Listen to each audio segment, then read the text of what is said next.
Hi there, I'm Morgan Whitehouse. This is how you clean your salmon tank. You should expect to take about an hour to an hour and a half, depending on how many fish you have and how many water exchanges you've done. First of all, you want to make sure all of your cords are unplugged, and then slowly and carefully wheel your whole tank into the custodian's room. Next, you're going to take the light off, but be careful because there's a small piece of glass underneath that's just resting, and you don't want to break it or knock it into the water. So we've got our lid off, and we've kept the glass exactly where it is, but you can see there's just 4 little tabs that hold it in. We will need to take this out later, but just being careful not to bend or twist it too much. Everything else, we can keep it as is for now. The equipment and supplies that you will need for cleaning include a bucket or garbage can to put the gravel in, that can be thrown out.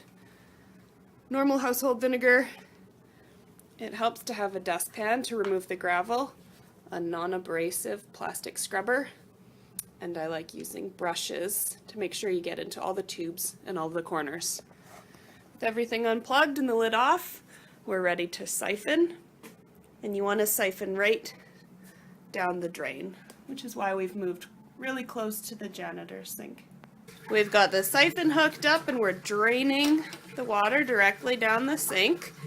Now we can start cleaning out some of our filter components and our power head. So again, making sure that everything is unplugged. Also, you can take out your temperature probe, clean the suction cup, and remove the battery so that we save some juice for next year. Halfway drained now, it hasn't taken very long. I've bundled up the cable or the cord from the thermometer, taped the battery onto the back, and there was some slime on the suction cup, so I wiped that down just with warm water. It's fine. This can go into the tote for next year.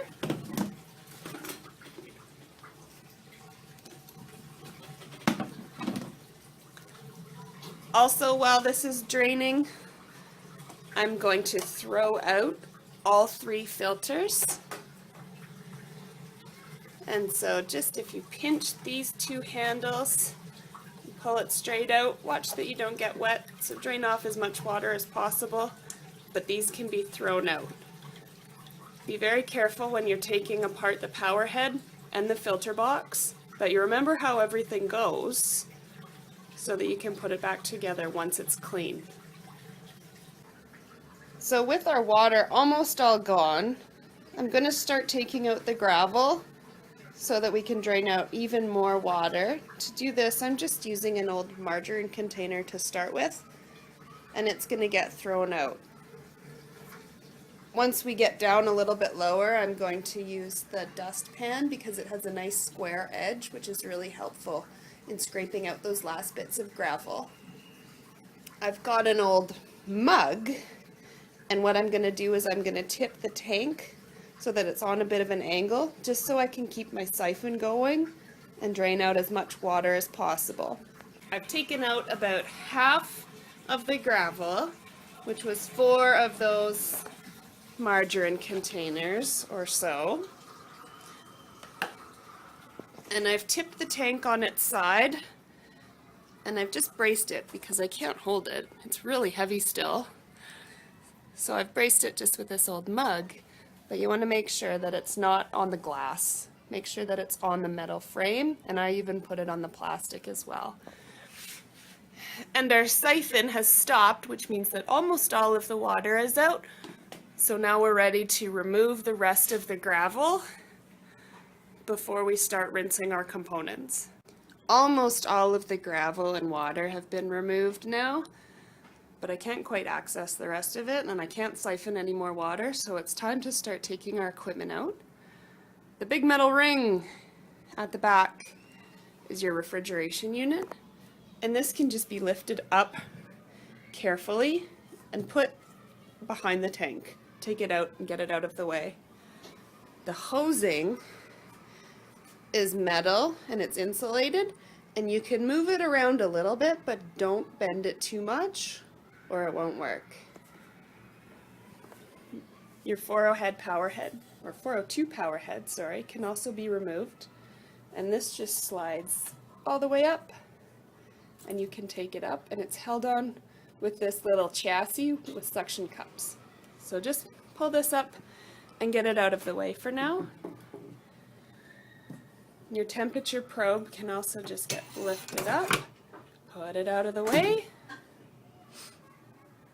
and your filter basket can get lifted up. It's probably still full of water, so drain it out and also put this one away. The last thing we can take out is the under gravel filter, and it's easiest to grab it just from the hose once your 402 power head is out. And you can tell that it just slides in and out on little tracks. And so pull the tube out, put these two parts aside, and just get your fingers under the edge. This is like a plastic mat, so you want to lift the whole thing out. It's in 3 pieces, but you can keep it together.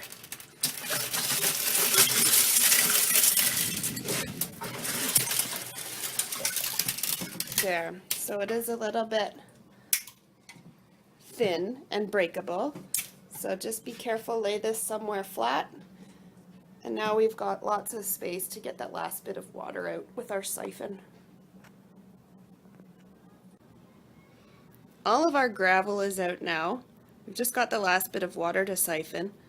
This tank had 24 fry, and these teachers did water exchanges twice a week, and you can still see how much food and particulates are in the last bit of water. This is why it's very important to do a really good job cleaning your tank at the end of the year, because this bacteria and fungus can cause disease for your salmon next year.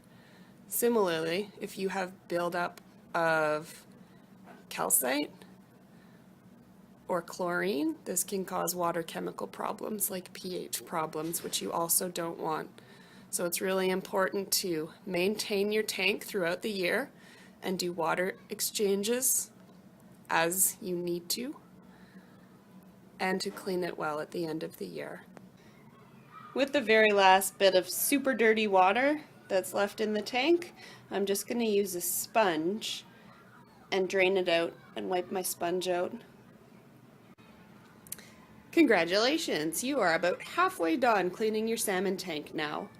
Now that all the dirty water and gravel has been removed, I've added a few liters of clean water and 3/4 of a cup of just household vinegar.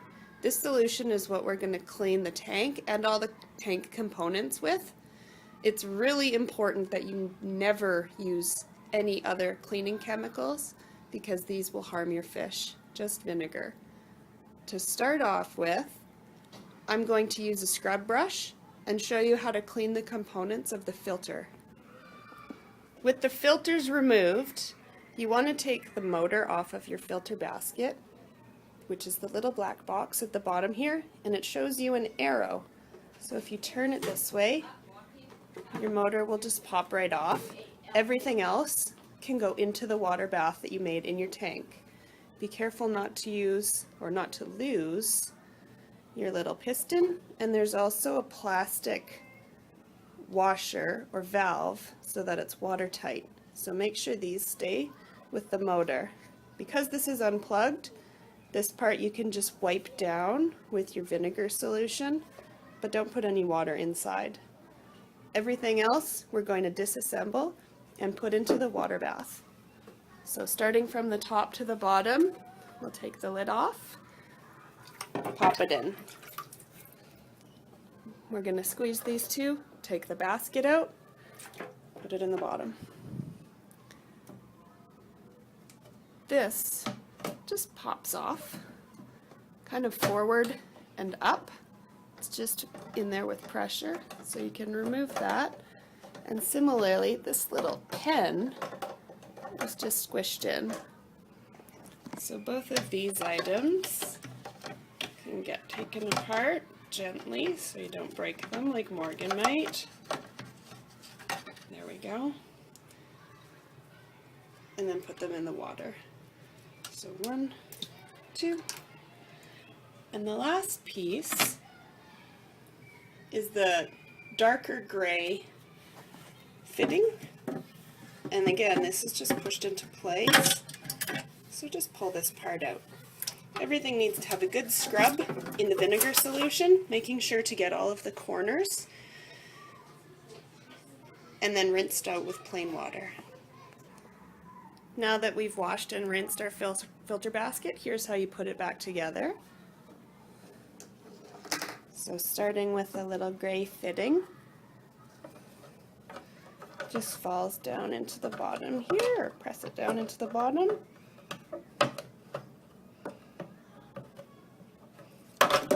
Oops. Difficult to do with one hand, apparently. And I'm upside down. Sorry. That's the right way. And it clicks in. Next is the little U-shaped device.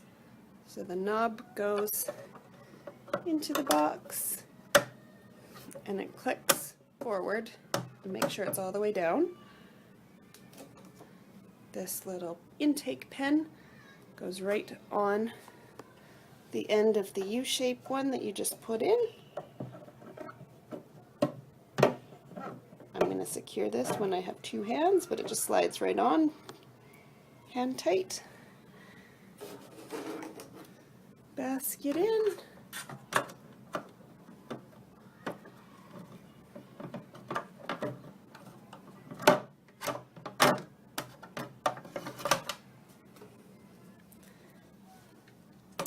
And lid on top. This can be set aside to air dry now. And remember, you put the motor back on exactly the way you found it. So it goes into the hole.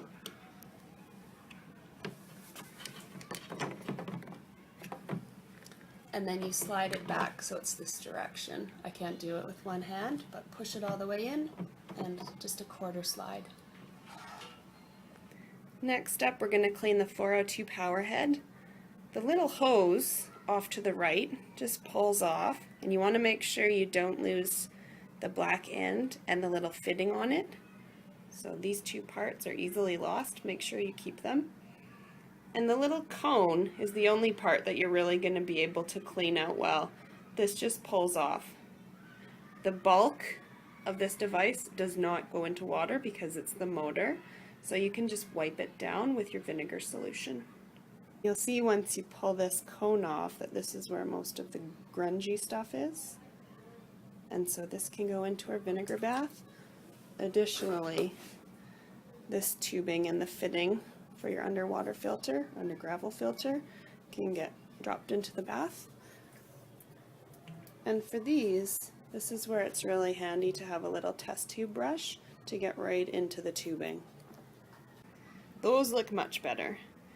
The last things we want to do for the 402 power head is wipe around the fitting that the cone was, because this is where a lot of algae and mildew builds up as well.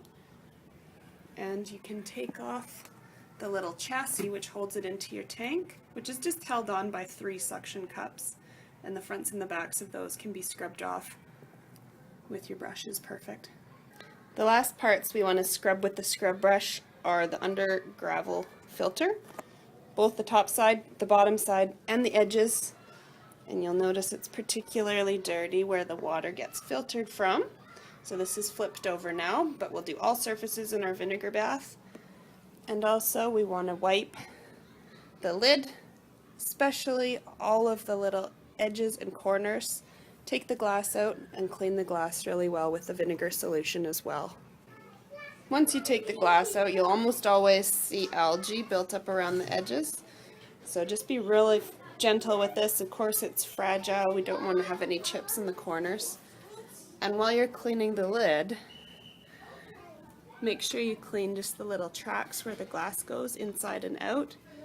And you'll feel that it's quite slimy if there's any condensation up on the top surface of your lid where you do the feeding. So again, a little scrub brush is really good just for getting in all these cracks and corners.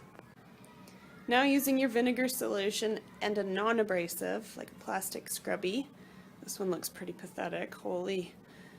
You want to just wipe down all the glass surfaces, side, side, side, side, bottom, and then we're going to dump this water out. I've intentionally added only this much water because I know I can lift it and tip it right down into the janitor's sink, so I don't need to use the siphon after this. Make sure you're very careful lifting both the gravel and the tank. You don't want to hurt yourself and you don't want to damage the tank. You're almost done, congratulations! I just tipped the tank and I dumped out the vinegar bath, and now using the hose I'm just going to rinse off any of that vinegar solution. I'm going to dump this out. After I rinse all the sides one more time with fresh water. While the tank is still tipped, I'm going to take this time to wipe down the trolley or the table, because you can really clearly see where the tank has built up some crud. So everything is cleaned and rinsed and towel dried or air dried, and I've also left the top open just to make sure anything that's a little bit damp dries out completely. I've put in the suction cup and the intake tube with the little end into the tank just so they don't fall off or get lost, but the 402 power head is back where it belongs. The refrigeration unit and the probe are also returned just so they won't get banged around or broken. Want to make sure that this temperature probe has silicone on it, and our filter basket has been returned to the back and it's reassembled with the motor on it. I've also bundled up the cord to the light just to make sure that it's not plugged in by accident, because it will kill the eggs when this tank gets used again. The last thing we're going to do before we pack this tank in for the year is wipe down the bottom tray and blow out any dust as best as we can from the refrigeration unit. Unless otherwise noted, the ground fault, the baster, the thermometer with the battery, the net, and your siphon are all going to be put into your tote bin, and this tote bin can be returned to the Salmon Enhancement Office, currently at Bird Edwards. You'll be asked to fill in a year-end checklist, but all of these items we've gone through as we clean the tank. For safety, while you're cleaning below the tank, you want to look for a safety sticker on your refrigeration unit. Every tank in the school district should have one. It'll either be blue or yellow, either BC or Canada certified, so please just circle the information that pertains to your tank. Thank you for returning your tote to Bird Edwards, along with the completed checklist put in the tote. There we go, nice and clean and safe for a new generation of salmon. Thank you so much for your care and attention in cleaning this expensive but important part of our program.